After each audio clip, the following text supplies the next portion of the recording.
Remue ménage. Remue ménage.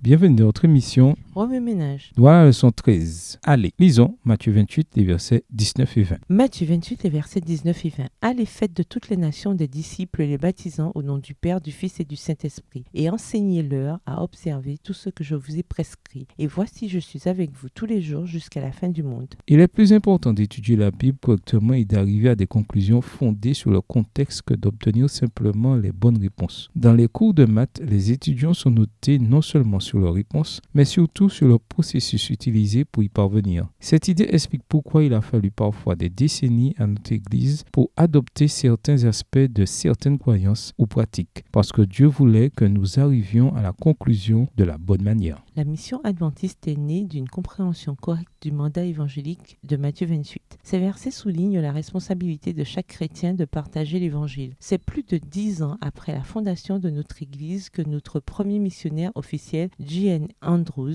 fut envoyé en Suisse, où Michael Tchitchowski avait effectué un travail missionnaire non officiel. Tchitchowski avait fait du bon travail. Par contre, il n'avait dit à aucun des nouveaux croyants qu'il était adventiste du 7e jour ou qu'il existait une organisation ecclésiastique. Lorsque certains de ces croyants apprirent la vérité, ils envoyèrent un message à Battle Creek et en réponse, J.N. Andrews fut envoyé avec la mention suivante. « Nous vous avons envoyé l'homme le plus capable de nous tous. » Texte tiré du livre manuscrit inédit au volume 5 à la page 438 écrit par Ellen G. White. Andrews avait perdu sa femme Angeline 2 ans auparavant à la suite d'un AVC. En 1874, il s'embarqua pour l'Europe avec son fils Charles, âgé de 12 ans, et sa fille Mary, âgée de 16 ans. Les deux enfants aidèrent leur père à créer une maison d'édition en Suisse et un périodique adventiste en français qu'ils intitulèrent Signe des temps. À la fin du siècle, des missionnaires se rendirent dans le Pacifique Sud, en Afrique, en Asie et en Amérique du Sud, faisant œuvre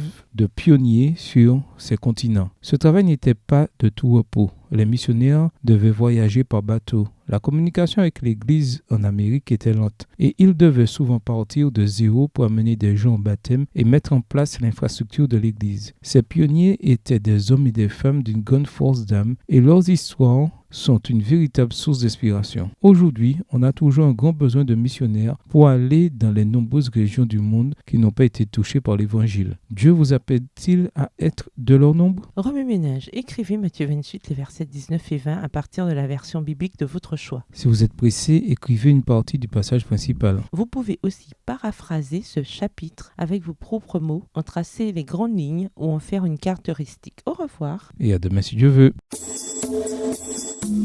Remue ménage. Remue ménage.